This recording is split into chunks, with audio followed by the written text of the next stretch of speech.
Long ago, the warriors of Jianghu honed their skills not for conquest, but for survival. What began as a way to defend against enemies gradually transformed into an art of precision and lethality. Techniques once meant to protect evolved into refined methods of destruction, movements growing intricate, and breathing itself becoming a vessel of power that nurtured the flow of internal energy. Generations passed, and the legacy of these warriors deepened. Masters of martial arts etched their knowledge into scrolls and heirlooms, ensuring that their craft would never fade. In time, those who transcended human limits through these teachings came to be known as the people of Murim, beings of strength and discipline who stood apart from the ordinary. As aspirants sought to follow in their path, clans arose, forged through loyalty, ambition, and blood. Over the centuries, these clans split into two great tides, the righteous and the wicked, each standing in fragile balance. Yet beyond their struggle, there emerged a faction that rejected morality altogether, pursuing nothing but absolute power. They were called the demonic cult, a force feared, unbound by restraint or virtue, and from its highest bloodline, born under shadows and secrets, came one destined to shatter its silence. Cheon Yeo-Woon, the illegitimate heir to the throne. His tale begins where power and fate intertwine, in a world ruled by the blade and bound by the will to conquer. The demonic cult was a vast empire of bloodlines and loyalties, but among its countless families, 6 stood above all, the main clans, pillars that upheld its power and legacy. Bound by an ancient oath, the lord of the cult was fated to take a wife from each of these 6 clans, ensuring that his descendants would carry the strength of every bloodline. Each heir born under those banners was raised within their respective clan, molded by its doctrine and pride. When the time came, they were sent to the demonic academy, a place where destiny was forged through struggle. The academy, governed by the magistrate's most formidable masters, opened once every decade, its purpose singular, to temper the next generation of the cult's mightiest warriors. But when the sons of the Lord entered its gates together, the air itself grew heavier. The magistrates called it the Battle of the Heirs, a time when ambition sharpened into blades, and bloodlines turned upon each other in pursuit of the throne. Far from the fortress that loomed over the cult's lands, deep within a shadowed forest, a young boy ran for his life. His tattered robes clung to his bruised frame, and his breath came ragged and sharp. His strength faltered. A root caught his foot, and he crashed against the cold ground, rolling through dirt and fallen leaves before coming to a stop. Pain seared through his leg. Exhaustion clawed at his lungs. He forced himself up, but his limbs refused. His body trembled, helpless against the weight of his own fatigue. As he lifted his gaze, 6 masked figures emerged from the darkness, their presence suffocating, their intent unmistakable. His anger rising like smoke from dying embers. He could not move. He could not flee. One of them stepped forward, his tone dripping with mockery as he regarded the battered youth who had managed to flee for nearly an hour. Another laughed lowly, stretching his neck as though shaking off boredom. The hunt had taken longer than expected. Cheon Yeo-Woon's chest heaved, his body trembling with exhaustion. He had renounced the academy, abandoned the struggle for succession, yet death had still come for him. Their leader stepped closer. He spoke of lineage and impurity, of how Yeo-Woon's claim to the throne, however faint, marked him for death. Even his mother's common blood became a weapon of scorn in their mouths. They offered him mercy only in mockery. A spark ignited within Yeo-Woon's chest. His hand gripped the worn hilt of his blade. The insult to his mother's name seared through him like flame, burning away fear and exhaustion alike. Painless death. The thought curled darkly within him. If death was inevitable, then he would meet it on his own terms. The leader's gaze sharpened, amusement flickering behind his mask. Inwardly, his thoughts coiled with curiosity. The child had no skill, no technique, and yet, that bloodline refused to kneel. A faint grin touched the assassin's lips. This would not be an execution. It would be sport. At his signal, one of the men spoke coldly. The order was simple. Kill him. 4 blades moved as one, cutting through the night air. Yeo-Woon raised his weapon in desperation, but their strength was overwhelming. A flash of steel struck his wrist. Pain shot up his arm as his dagger clattered to the ground. A hand seized his throat, forcing him backward, his breath rasping beneath the pressure. The world tilted as the man's voice broke through the tension, mocking him with finality. Is it over? Then came a sudden shout. Panic, sharp and unexpected. A glint of steel flashed upward. The dagger, hidden till the last breath, pierced beneath the attacker's chin. Blood splattered across the dirt as the masked man collapsed wordlessly. Yeo-Woon's expression hardened. The corners of his lips curved slightly. A grim acknowledgement of his small, defiant victory. The leader froze for a moment, disbelief cutting through his composure. The boy, untaught and untrained, had slain one of his men. Those erratic swings, they hadn't been clumsy but calculated. A desperate act of deception to lower their guard. The thought sent a chill through him that if he had truly mastered martial arts. His reflection ended abruptly as another assassin charged in, fury replacing caution. The man's kick struck with brutal force, driving into Yeo-Woon's ribs. The boy's body lifted, then crashed against the earth. A harsh cough cough tore from his chest as blood spilled from his lips. The masked man's fury boiled over, his pride wounded by the death of his comrade. With a snarl, he lunged forward, his blade driving mercilessly into Yeo-Woon's abdomen. A raw cry tore from Yeo-Woon's throat as the steel pierced through flesh. The pain was blinding, a white-hot surge that hollowed his breath and left only the taste of blood. The man's foot pressed down on the open wound, grinding cruelly into the torn flesh. His voice dripped with venom, delighting in the boy's suffering as he mocked the agony he had inflicted. Yeo-Woon's body trembled violently beneath him, every breath a knife. His thoughts wavered, fragments of defiance clinging to what strength remained. He realized he couldn't fool them twice. A faint bitterness flickered through his mind, followed by a dark calm. At least one had fallen by his hand. The assassin above him leaned closer, savoring every moment, commanding him to die slowly, to feel every shred of despair before the end. Their leader watched in silence, his expression unreadable beneath the mask. He disapproved of the brutality, yet vengeance had its price. To interfere now would mean nothing. Then, the air shifted. A sudden light burst forth, blinding and fierce, as though lightning itself had struck the earth. For a heartbeat, everything froze, and when the brilliance faded, the forest fell silent. The killers turned. Confusion etched into their eyes. One of them began to speak, but never finished. Blood erupted like a crimson fountain, spraying across the dirt. The man who had been tormenting Yeo-Woon stood motionless, his torso split from the waist, collapsing in two lifeless pieces beside the trembling boy. The leader's gaze snapped toward the blinding light, his hand rising instinctively to shield his eyes. From between the trees, a figure emerged, a man clothed in strange garments unlike anything of the cult or the clans. His presence felt foreign, detached from the world around him. The leader's mind raced. Someone intervening? That light, was it a beam? His instincts screamed danger. Without hesitation, he drew his sword and lunged toward the intruder, but the strike never landed. A flash of white tore through the night. In an instant, his body disintegrated, shredded into nothingness as if erased from existence. Where he had stood, only scorched air remained. The remaining assassins froze. Panic cracked through their composure as confusion clawed at their minds. One stammered in disbelief, his voice trembling as his gaze darted across the empty clearing. They had seen death, but never like this. Had he vanished? Was it speed? No, it was as if he had melted into the air, dissolved like mist. Another tried to speak, but the words never came. The same radiant beam tore through him, his form collapsing and fading in the same instant. The last man stood trembling, his voice quivering between fear and denial. He tried to make sense of the impossible, convincing himself it was the work of some unseen master, a being who had ascended far beyond mortal limits. But why would such a power defend a dying boy? The thought only deepened his terror. His resolve broke. The mission is done, and he must retreat now. The sentence was cut short by another blinding strike. His scream vanished before it reached the air, leaving behind the scent of scorched earth and the stillness of death. Through the haze of pain and blood, Cheon Yeo-Woon's lips curved faintly. A broken chuckle escaped him. His body trembled, yet a shadow of satisfaction flickered in his eyes. The stranger appeared in front of the fallen boy, commenting that the ancestor seemed at ease even when facing death. Cheon Yeo-Woon, barely conscious, wondered who the man was and what he meant by calling him an ancestor. His thoughts scattered as his vision blurred. His body grew colder with every breath, and he questioned if death was truly approaching. A strange beeping sound reached his ears. The stranger reacted immediately, assuming that he had been discovered. Realizing there was no time left, he decided to act. He mentioned that he had intended to arrive earlier and teach the boy how to use something, but now the situation demanded haste. He acknowledged that the boy was on the verge of death and stated that they would have to improvise. He then injected a syringe behind Yeo-Woon's ear, followed by another one directly into his heart. Observing the boy's condition, the stranger remarked that it was painful even to look at. He asked the ancestor to succeed and ensure an easier life for his descendant. He explained that the device he was using was a nanomachine, the latest version,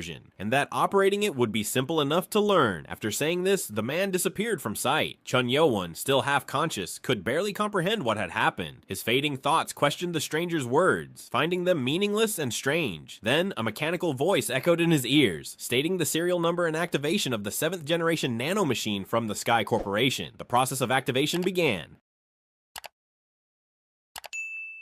Yeo-Woon's eyes shot open as he gasped for air, his body jerking upright. His chest heaved violently, lungs struggling to draw breath. When he looked down at his hands, disbelief overtook him. He was alive. He recalled with clarity the moment the blade had pierced his abdomen. The pain, the blood, the certainty of death. Yet now, there was no wound. His skin was whole, unmarked. Confusion clouded his thoughts as he noticed his body drenched in moisture. For a moment, he thought it was sweat, but the texture felt different, thick and slick against his palms. When he brought his hand closer, his expression stiffened. A black, viscous liquid clung to his skin, glistening faintly in the dim light. The stench was foul and nauseous. nauseating, filling the air around him. The substance coated his entire body as though it had seeped out from within him. His mind reeled at the sight, and in the midst of his confusion, a voice echoed within his head. Calm, mechanical, and emotionless. It called out to him, addressing him directly. Startled, Yeo-Woon rose abruptly and scanned the surroundings, but the room was empty. Panic stirred within him as he searched for the source of the sound. His thoughts raced. He considered the possibility of telepathy, yet the tone felt different. The realization unsettled him. The voice wasn't coming from outside. It was coming from inside his head. The same voice confirmed his thought, acknowledging that his assumption was correct. Yeo-Woon's pulse quickened as he demanded to know what it was. The response came without hesitation, clear and mechanical. The voice identified itself as a system integrated with his mind, the 7th generation nanomachine developed by the Sky Corporation. It stated its purpose plainly, to connect and serve as the core supporting its master's brain. Yeo-Woon demanded to know what was happening, his voice filled with disbelief and fear. His thoughts spun in confusion as he questioned the presence within him, demanding its identity and reason for interfering with his body. The voice responded with the same steady tone as before, identifying itself once again as the 7th generation nanomachine. The unfamiliar term echoed in his mind, and his fragmented thoughts twisted it into something recognizable, a distorted association born from his upbringing. To him, the word resembled the name of the evil god that the demonic cult worshipped. The misunderstanding took root instantly. His eyes widened, dread seeping into his expression. Overwhelmed, he fell to his knees, his breath shallow and uneven. He addressed the voice within him as though standing before a deity, asking if it was indeed the one worshipped by his cult. The nanomachine remained silent. It had already analyzed his words and concluded that the boy's perception was entirely mistaken, though correction held no priority at that moment. Outside the chamber, two figures approached, Warrior Jang guiding Dr. Bake through the corridors. Their faces were drawn with concern. Dr. Bake spoke first, his tone low and heavy, questioning whether the attack had been another assassination attempt. Jang confirmed it, explaining that the frequency of such incidents had increased. He admitted his surprise at being sent directly into the situation, uncertain if his intervention had made any difference at all. Dr. Bake's expression hardened as he explained that sending their first-class guard had been the only logical choice. He considered it a miracle that Prince Yeo-Woon had survived at all. Jang added that he suspected someone had intervened during the attack, an unknown figure whose identity and purpose remained hidden. Dr. Bake examined the situation carefully, his tone thoughtful as he suggested that the markings left at the scene might offer clues. Jang's mind returned to the memory of what he had witnessed the previous day. The image was still vivid. The cold earth scattered with corpses belonging to the demonic cult's assassins, their bodies torn apart, some missing their upper halves entirely. Among them lay one man whose head remained intact, impaled by the very dagger Jang had once given to Prince Chun. As he had stepped closer, he had heard the faint sound of breathing. Through the pools of blood, he had seen a figure lying motionless. Prince Chun himself. The sight had stunned him. Dr. Bake asked if the boy had been wounded, but Jang confirmed that there had been none. Chun's clothes bore slashes from blades, yet his skin was untouched, his body whole, as if healed by forces beyond reason. His breathing had been calm, steady, as though he were merely asleep. Dr. Bake's expression darkened with curiosity. He wondered who could have intervened. The possibility of the cult leader's involvement was dismissed at once. Such an act would be beneath him. Yang admitted that he was equally uncertain, unable to explain what he had witnessed. Dr. Bake chuckled softly, intrigued rather than alarmed, and instructed Yang to take him to Prince Chun's chamber immediately. Inside that chamber, Chun remained kneeling, still overwhelmed by the voice that lingered in his mind. His thoughts turned toward reverence as he questioned whether the being within him was the one who had saved his life, the god he believed in. The nanomachine responded, clarifying that it had not intervened during the attack, but had activated a function within his body that restored his dying state. The restoration, it explained, had been achieved through self-healing. Chun's confusion deepened at the unfamiliar term. The voice within him then initiated a process, transferring the concept and its explanation directly into his mind. As understanding began to surface, he questioned the constant use of the term master. The nanomachine paused, analyzing his language and customs before adjusting its phrasing. It then clarified that the title was a linguistic adaptation suitable for his culture. Finally, it addressed his misconception directly, confirming that it was not the divine being he mistook it for, nor the evil god his people worshipped. Chun, still kneeling, spoke toward the voice within his mind, questioning its nature once more and referring to it as the evil god. The nanomachine, unaffected by the misunderstanding, explained that it was preparing to transmit essential information and an operational manual directly into his brain. It requested his consent to begin the transfer. Chun agreed without hesitation, unaware of what awaited him. The moment he accepted, flashes of light filled his vision. Countless images and symbols surged through his consciousness in rapid sequence. Diagrams, data, and instructions beyond human comprehension. His eyes trembled violently as his mind struggled to absorb it all. Within seconds, nausea overwhelmed him, his body convulsed, and he collapsed forward, retching as dizziness clouded his senses. The nanomachine acknowledged the reaction, explaining that the sickness was a natural response to the first transfer. It stated that the effects would not recur once his brain adapted to the process. Still breathing heavily, Cheon tried to steady himself, his thoughts scattered. He called out to the entity again, seeking clarity amid the confusion. The nanomachine responded, confirming its presence. He asked if it was true that his body was now filled with countless microscopic machines. The nanomachine verified it precisely, stating that a total of 6,482,040,000 nanomachines had been implanted within him. The reality struck him with quiet disbelief. He realized that the being within him was neither divine nor human, on something entirely different. He questioned